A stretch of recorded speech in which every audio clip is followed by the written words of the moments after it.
पिछली बार ठीक तुम्हारे पीछे की कहानी का जो अगला भाग था उसे पढ़ने में थोड़ी सी प्रॉब्लम हो गई थी, जो कि उसका शीर्षक था मौन में बात। तो चलिए शुरू करते हैं। जो आधी पड़ी हुई औंधी पड़ी थी, एक अंग्रेजी की और दो हिंदी की। वह कभी भी एक बार में एक किताब नहीं पढ़ती थी।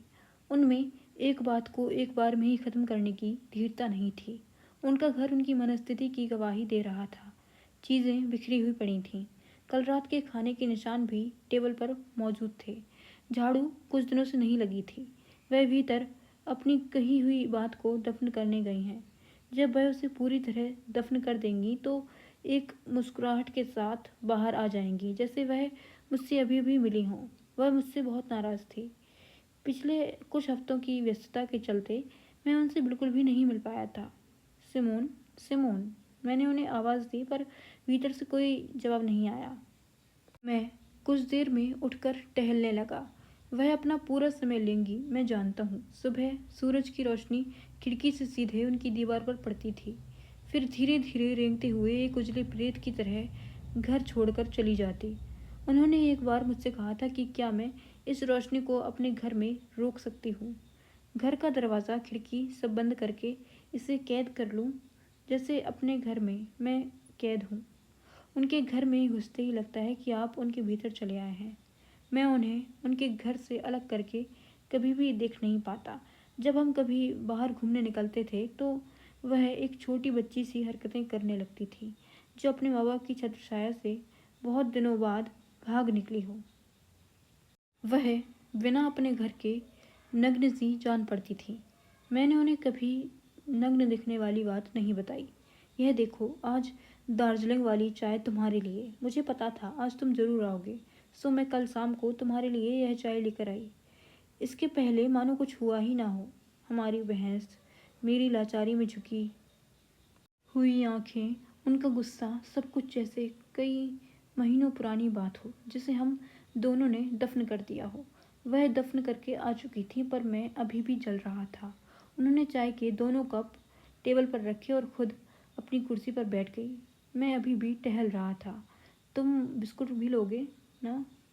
मैंने अपना कप उठाया और वापस टहलने लगा। उन्हें पता था कि मेरे लिए कुछ भी दफन करना इतना आसान नहीं है। सिमोन अपनी चाय पर सहजता से बैठी रही। मेरा टहलना मुझे ही खटकने लगा। हमें ऐसा क्यों लगता है कि जो खेल हम खेल नहीं पाए, उसे अगर हम खेल लेते तो आज जीत चुके होते। पता नहीं यह बात मेरे मुंह से क्यों निकली। शायद मैं उनके भीतर टहल रहा था। उनकी गोद में कहीं मेरे पाँव पड़ रहे थे। उनकी बाहों में मेरी एड़ियाँ गड़ रही थीं। सो मैं यह कह गया। उन्हें यह ना लगे कि उनके गुस्से की वजह से मैं परेशान हूँ। मैं उन्हें बताना चाहता था कि मैं परेशान हूँ अपने व्यक्तिगत कारणों से। वह अपनी चाय पर बनी रही।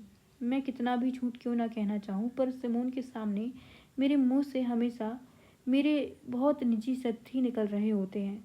मैं सच में गए कुछ समय से जीवन के उन खेलों के बारे में सोचता रहा हूँ, जिनमें से मैंने बीच में ही कहीं एग्जिट ले ली। दुख यह भी है कि वह खेल अभी भी मेरी गैर मौजूदगी में चल रहे हैं कहीं। अगर उन खेलों के बारे में ज़्यादा सोचोगे तो मेरी तरह के लेखक बन जाओगे। यह कहते ही सिमोन हंसने लगी, ज़ोर ज़ोर से। मैं अपना टहलना बंद करके उनके सामने आकर बैठ गया। उस हंसी में कमरे की हवा बहुत हल्की हो गई थी। यह सिमोन का घर था। इस घर में सांस लेने के लिए हवा कितनी ही ठोस हो, यह सिमोन ही तय कर सकती थी। इतने सालों के हमारे संबंध में मैं आज भी उंगली रखकर नहीं बता सकता कि यह असली सिमोन है। वह हमेशा अलग होती है। जब मैं शुरू शुरू के दिनों में सिमोन से मिलने आता था तो उन्हें सिमोन जी कहकर संबोधित करता था। मुलाकातों की शुरू की झिझक खत्म होते ही उन्होंने मुझे झिड़क दिया। जी हट गया और हम एक दूसरे के गहरे दोस्त हो गए। गहरा शब्द भी मैं सिर्फ अपने लिए ही इस्तेमाल कर सकता हूँ। मेरे एकांत में वह गहरे बैठी हैं और उनका एकांत मेरे लिए वह जगह है जहाँ मैं कभी ज़्यादा ठहर नहीं पाया। तुम्हें मनोज याद है? हाँ, जो मुझे बहुत पसंद नहीं करता था। हाँ, वही। उसका खत आया था। पहले मैं इस खत को लेकर बहुत हंसी थी, फिर मुझे तकलीफ होने लगी। यह कहते ही उन्होंने एक किताब अपने हाथ में रख ली उसके कुछ पन्ने पलटे और एक किसी पन्ने पर आकर वह रुक गई, जैसे कोई बच्चा अपना रटा रटाया पाठ भूल जाता हो और फिर आगे की बात किताब में टटोलने लगता हो। यह कहानियाँ शायद तुम्हें याद हो। कौन सी? जो अभी अभी छपी है, जिस पर हमारी बहस हुई थी। हाँ, मैंने कहा था कि यह प्रेम कहानियाँ हैं और आपने इसे मौन में बात जैसा टाइटल दिया था। उन्होंने वह किताब मेरे हाथों में थमा दी, टेबल क्लॉथ के नीचे से एक खत निकाला और मुस्कुराने लगी। हम कितना फिक्शन में जीते हैं। जीना बहुत क्षणिक होता है। कभी कभी हम किसी आश्चर्य को जी लेते हैं, उसके पहले और बाद में हम फिक्शन में ही रहते हैं। तुम मुझे इस वक्त सुन रहे हो। तुम्हारे हाथों में मेरी कहानियों की किताब है और मेरे हाथों में मनोज का खत। यह बात शायद तुम्हारी गढ़ी हुई कहानी हो, इसका मुझसे कोई संबंध ना हो। कई सालों बाद क्या यह घटना तुम्हारे जिए हुए के हिस्से में शामिल हो सकती है? यह सवाल नहीं था। मैंने इसका कोई जवाब नहीं दिया। सिमोन का अंगूठा खत के कोने से खेल रहा था। वह कुछ और कहना चाहती थी, पर उस बात का दरवाज़ा उन्हें नहीं मिल रहा था। वह इस वक्त दीवारें टटोल रही थीं। मैंने बहुत सघन प्रेम महसूस किया था जब मनोज मेरे साथ रह रहा था। तुम्हें आश्चर्य होगा, पर मैं मनोज के साथ बहुत कम रही हूँ। मैंने कहानी गढ़ना शुरू कर दिया था। वह कोई और मनोज था जो मेरे साथ रह रहा था। कभी कभी उस मनोज की शक्ल इस मनोज से मिल जाया करती थी। आवाज़ भी एक सी थी, दोनों की सांस एकदम जुदा। मैं मनोज के होठों के ठीक पास बहुत देर तक रुकी रहती थी। उसकी आंखें, उसकी गालों की उभरी हड्डियां ताकती सी। मैं वहां रुककर उसकी सांसें चबा रही होती थी। उन्होंने खत को हल्का मरोड़ा। और यह मनोज इन कहानियों को पढ़कर मुझसे वापस मिलना चाहता है। इस खत में यही लिखा है। पहले मुझे हंसी आई, फिर तकलीफ होने लगी। तकलीफ किस बात की? हमारे पास शब्द ही तो हैं। शब्दों को एक तरीके से जमाने पर कुछ भाव उत्पन्न होते हैं। वह भाव किसके हैं? जिसने शब्द कहे हैं उसके, या जो वह शब्द सुन रहा है उसके? यह मेरी बात का जवाब नहीं था। मैं जवाब चाहता भी नहीं था। सिमोन ने धीरे से खत फाड़ दिया। खत के फटते ही मेरी खत में दिलचस्पी बढ़ गई। ठीक ठीक क्या लिखा होगा उसमें? कौन सी बातें? खत फाड़ कर उन्होंने उसे अपनी मुट्ठी में जकड़ लिया। उस खत के शब्द अभी भी उनके भीतर रिस रहे थे। मेरी इच्छा हुई कि मैं उस फटे हुए खत को उनके हाथों से छीन लूं, फिर उसका कतरा कतरा बड़ी तरतीब से जमाऊं, उसका एक एक शब्द चबा लूं और फिर वापस सिमोन के सामने बैठकर यह दृश्य फिर से जीना शुरू कर दूं। यह एक बहुत बड़ी प्रदर्शनी है। मेरी बालकनी में वही कपड़े सूख रहे हैं जैसा लोग मुझे देखना सुनना चाहते हैं। मैं भी लगातार उन्हीं कपड़ों को धोती सुखाती हूँ जिन कपड़ों में लोग मुझे देखना चाहते हैं। तुम्हें पता है, यह हिंसा है हमारी खुद पर, और इसलिए शायद हम उन खेलों के बारे में बार बार सोचते हैं जिन्हें खेलना हमने बहुत पहले छोड़ दिया था, जिन्हें अगर खेल लेते तो शायद हम आज जीत जाते। सुमोन कुछ देर में उठी और डस्टबिन तलाशती हुई भीतर चली गई। खत डस्टबिन में डालकर वापस आई और घर की सफाई में लग गई। वह अपने एकांत में जा चुकी थी। मेरी मौजूदगी अब उनके लिए कोई मायने नहीं रखती थी, पर मैं वहाँ मौजूद रहा। इतने दिनों तक न आ पाने का गिल्ट मेरे अंदर था। मैं उन्हें पूरा वक्त देना चाहता था कि वह वापस अपनी कुर्सी पर आ सकें और एक लय में अपनी बात कह सकें, पर वह नहीं आई। कुछ देर मैं एक पेड़ के नीचे रिक्शे का इंतज़ार करता रहा, फिर पैदल घर की ओर चल पड़ा। मैं बहुत जल्दी किसी चीज़ को दफन नहीं कर पाता हूँ। इस मामले में शायद मैं हिंदू हूँ। मैं चीज़ों को जलाना पसंद करता हूँ, पूरे संस्कार के साथ। उन्हें कंधे पर कई दिनों तक ढोता हूँ। जलने के बाद उनकी गर्म राख से कई दिनों तक अपने हाथ सेकता रहता हूँ। फिर राख से जली हुई हड्डियों को बीन कर उन्हें नदी में सिराने जाता हूँ। इन सब में कई बार सालों लग जाते हैं। अधूरी बातों की संख्या उम्र के साथ साथ बढ़ती रहती है। मैं कितनी भी कोशिश क्यों ना करूं बात पूरी तरह पूरी करने की, तब भी कहने को बहुत कुछ हमेशा बचा रह जाता है। फिर लगने लगता है कि यह बचा हुआ कल्पना के संवाद जैसा है। इस दुनिया के जिए हुए दृश्यों में यह संवाद हो ही नहीं सकते हैं। इन संवादों की फिर जगह कहाँ है? यह सब सच है जिनकी बुनियाद पर हम बाकी बातें करते फिरते हैं, या यह बिल्कुल झूठी बातें हैं जिनका संबंध उस दूसरी दुनिया से है जो इस दुनिया का प्रतिबिंब है जिसे हम जी रहे हैं? या बात बिल्कुल उल्टी है, यह दुनिया प्रतिबिंब है उस दुनिया का जिसकी बातें हम बार बार कहने से चूक जाते हैं। मैं किसी रिक्शे के आने का इंतज़ार नहीं कर रहा था, मैं चल रहा था। यह सड़क जानी पहचानी थी। हाँ, मेरे जीवन का बहुत समय यहीं गुजरा था। मैं अपने घर के सामने खड़ा था। नहीं, वह घर नहीं जिसमें मैं रहता हूँ, वह कमरा है। घर आपका हमेशा वही होता है जहाँ आप बड़े होते हैं।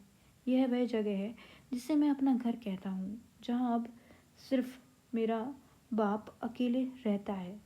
मैं कब से इस तरफ नहीं आया। नीला दरवाज़ा, सफ़ेद दीवारें। मुझे मेरे पिता और मेरे देश में बड़ी समानता लगती है। मेरा पूरा बचपन मेरे पिता की महानता में गुजरा था। वह मेरे पैदा होने के पहले भी था। उसके किस्से कहानियाँ लोरी की तरह सुनते हुए मेरा बचपन बीता। वह मेरा हीरो था। वह मेरे सारे सवालों का जवाब था। फिर जैसे जैसे मैंने होश संभाला, मुझे लगने लगा कि इस देश ने मेरे साथ धोखा किया है। यह कमज़ोर है। इसका भी पहले कोई पिता था। इसकी भी अपनी बहुत सी कमियां हैं। मुझे मेरे देश पर दया आने लगी। जब तक मैं मेरे धोखे की बात लेकर पिता के पास जाता, वह मुझे लेकर चुप हो चुका था। मैं वह नहीं हो पाया जिसका उन्होंने सपना देखा था।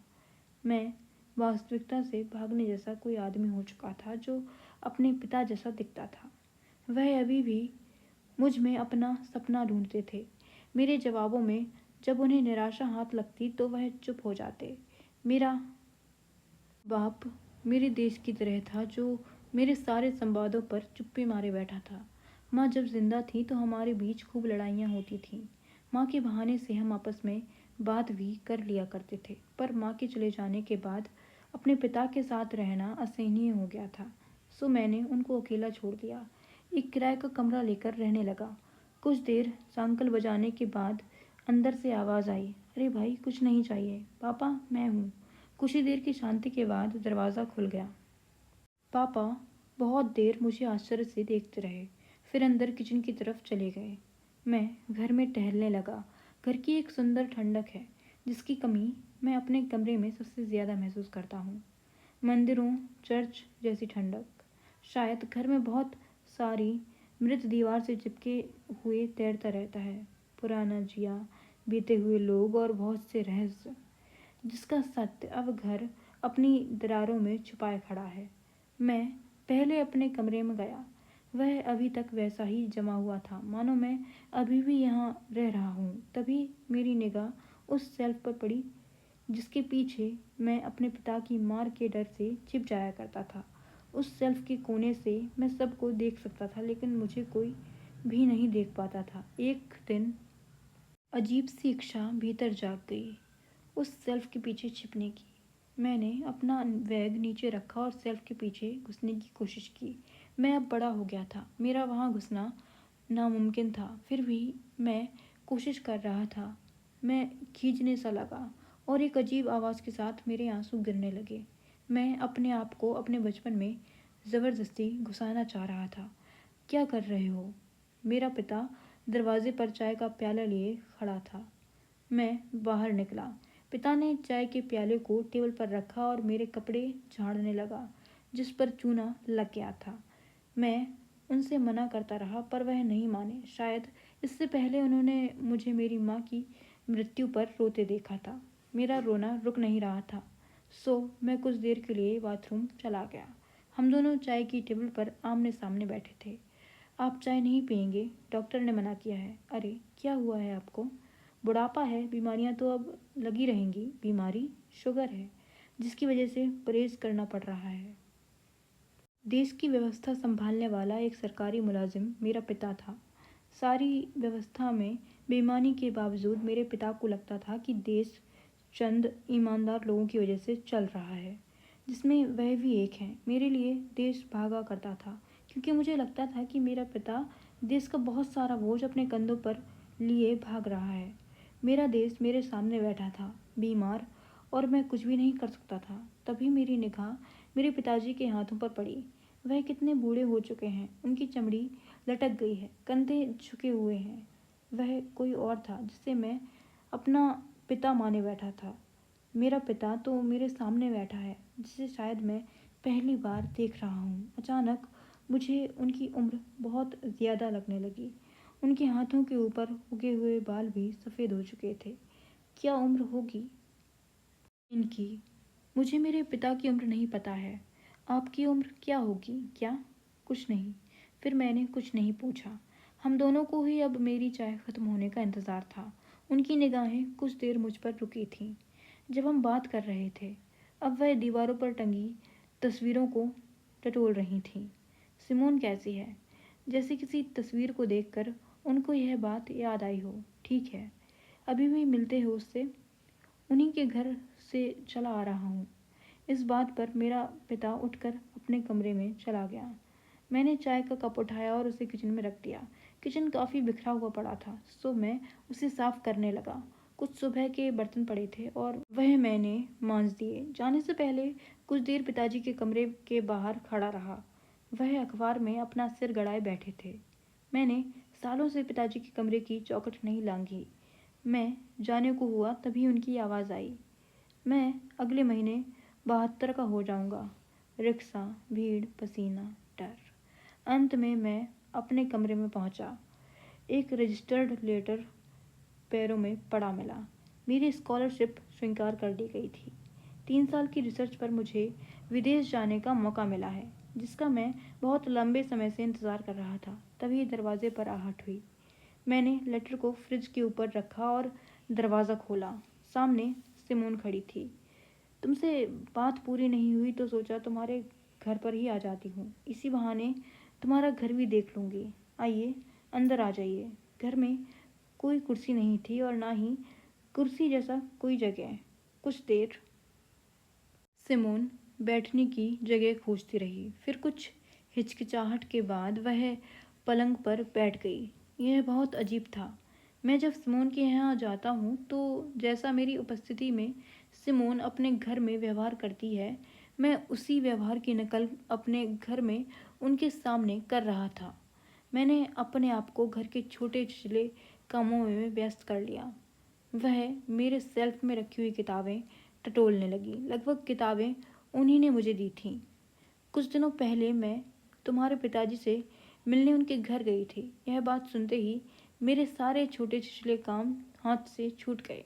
मैं सीधे उन्हें देख रहा था और वह मेरी ओर। मुझे पता था तुम्हें अच्छा नहीं लगेगा, पर मैंने यह अपनी खातिर किया है। शायद बहुत समय बाद मैं उन्हें कुछ अपनी खातिर किया है। पिताजी आपके बारे में अच्छी राय नहीं रखते हैं। उन्हें लगता है कि मेरे घर छोड़ने का कारण आप हैं। उनसे मिलने के बाद मुझे भी लगने लगा है कि शायद मैं ही हूँ वह कारण। नहीं, कतई नहीं। वह अपने हाथ में रखी किताब के पन्ने पलटने लगी। यह बहुत अच्छी किताब है। यह 3 साल पहले आप ही ने मुझे दी थी। सॉरी, मैं लौटा नहीं पाया। इतने सालों में मुझे नहीं लगता कि तुमने कोई भी किताब मुझे लौटाई है, पर मेरी नीयत थी। वह कामों के द आउटसाइडर के पन्ने पलट रही थी। किसी एक पन्ने पर देर तक रुकी रही, फिर किताब बंद करके वापस शेल्फ में रख दी। मुझे उनकी दी हुई किताबें पढ़ने में बहुत मज़ा आता था, क्योंकि उनकी किताबों में उनके पढ़े हुए के निशान, नोट्स हर तरफ गुदे हुए होते थे। मुझे लगता है कि मैंने सिमोन को किताबों में लगे पेंसिल के निशानों में कहीं पहचाना है। व्यक्तिगत तौर पर हमारे संवाद एब्सर्ड रहे हैं। तुम्हारे पिताजी ने मुझसे एक अजीब सी बात कही थी। क्या? उन्होंने कहा था कि तुमने मेरे जवान बेटे को अपने चंगुल में फंसा रखा है। आपको वहाँ नहीं जाना चाहिए था। मैंने उन्हें कहा कि मैं एक शादीशुदा औरत हूँ। मुझे बहुत आश्चर्य हुआ जब उन्होंने कहा कि पर रहती तो अकेली ही हो ना। आपको लेकर मेरे और मेरे पिता के बीच कई बार कहासुनी हुई है। तभी सिमोन पलंग से उठी और मेरी बालकनी में जाकर खड़ी हो गई। मैं कमरे में ही बना रहा। मुझे सिमोन के ऐसे मौन की आदत है जो बीच में संवाद में अचानक चले आते हैं। मुझे हमेशा लगता है कि सिमोन, जिन्हें मैं जानता हूँ, वह इन मौन में है। हमारी बातचीत महज वह पगडंडी है जिस पर चलकर वह उस मौन में बार बार चली जाती हैं। उनकी दो ही किताबों में मैं उन हिस्सों को बार बार पढ़ता हूँ जिन्हें वह पेंसिल से मार्क करके रखती हैं। वह हिस्से बिल्कुल इन मौन जैसे हैं जो अभी मैं महसूस कर रहा हूँ। मैंने कभी सिमोन को नहीं कहा कि मैं उन पेंसिल से गुदे हुए हिस्सों को उस किताब का मौन कहता हूँ। अरे देखो, सामने पेड़ पर किंगफिशर आई है। बालकनी से सिमोन की आवाज़ आई। हाँ, वह इस वक्त रोज़ आती है। मैंने उसका नाम भी रखा है। क्या नाम है? शुभचिंतक। सिमोन हंस दी। फिर उन्होंने कई बार उस किंगफिशर को शुभचिंतक नाम से पुकारा। शुभचिंतक कुछ देर में गर्दन इधर उधर घुमाकर उड़ गया। हम दोनों बालकनी में खड़े शुभचिंतक का काफ़ी देर तक इंतज़ार करते रहे, पर वह नहीं आया। मैं सोचती हूँ कि मनोज के पास चली जाऊँ। मनोज के पास बेंगलुरु? हाँ। यूँ अचानक? हाँ, अचानक। मुझे लगा यही ठीक रहेगा, पर आपने तो उसका कद फाड़ दिया था। और आप? मुझे जाना चाहिए, और शायद यही सही भी है। आप कब से सही काम करने लगी? और सही किसके लिए है? तुम्हारे लिए, मेरे लिए, तुम्हारे पिताजी के लिए, मनोज के लिए। मेरे पिताजी ने एक बार तुनक कर मुझसे कहा था कि उस औरत के चक्कर में रहोगे तो बर्बाद हो जाओगे। यूं उनकी कही हुई बातें मुझ पर ज़्यादा असर नहीं करती थीं, पर पता नहीं इस वाक्य में किस अजीब तरीके का सम्मोहन था कि मेरी बहुत कोशिशों के बाद भी मैं इस बर्बाद हो जाने वाले हिस्से को भूल नहीं पाया। यह उस दिन के बाद से कुछ ऐसा मेरे शरीर में चिपका हुआ है कि मैं इसे अलग भी नहीं कर पाया। मैं बर्बाद होना चाहता था। मैं चाहता था कि मैं सड़कों पर आ जाऊं, भीख मांगता हुआ अपने पिता को देखूं। मैंने अपना जॉब छोड़ दिया। घर से बिना पैसे लिए पूरा शहर पैदल छानता रहता। जब सब कुछ बहुत असहाय हो जाता तो सिमोन के मौन में छिपकर बैठ जाता। सिमोन खाना खिला देती। मैं चुपचाप बिना किसी प्रतिक्रिया के उनका लिखा हुआ सुनता रहता। मेरे लिखे की प्रतिलिपि मैं सिमोन की टेबल पर जाने से पहले रख देता। बहुत समय बाद वह किसी एक कहानी का जिक्र करके कहती कि वह बहुत अच्छी थी। मैं घर जाता और उस कहानी को फाड़ देता। जिन कहानियों का जिक्र सिमोन ने कभी नहीं किया, वह कहानियाँ अभी भी मेरी मेज़ की दराज में दुबकी पड़ी हैं। इसी बीच कहीं सिमोन ने मेरी कुछ कहानियों का एक संकलन छपवा दिया। उन्होंने मौन में बात उसका शीर्षक रखा। हम बहुत समय तक इस बात पर हंसते रहे कि इस शीर्षक के साथ कौन इन कहानियों को पढ़ने की कोशिश करेगा, पर सिमोन का कहना था कि इससे बेहतर उन्हें कुछ भी नहीं सूझा। मुझे नहीं पता मैं इन कहानियों के छपने से खुश था या नाखुश। इन कहानियों में कहानी जैसा कुछ भी नहीं था। मौन में बात सही शीर्षक था। सारी कहानियाँ अपनी चुप्पी लिए हुए थीं। अधिकतर कहानियाँ मेरे और मेरे पिता के संबंध के इर्द गिर्द घूमती फिरती थीं। Thank you for watching.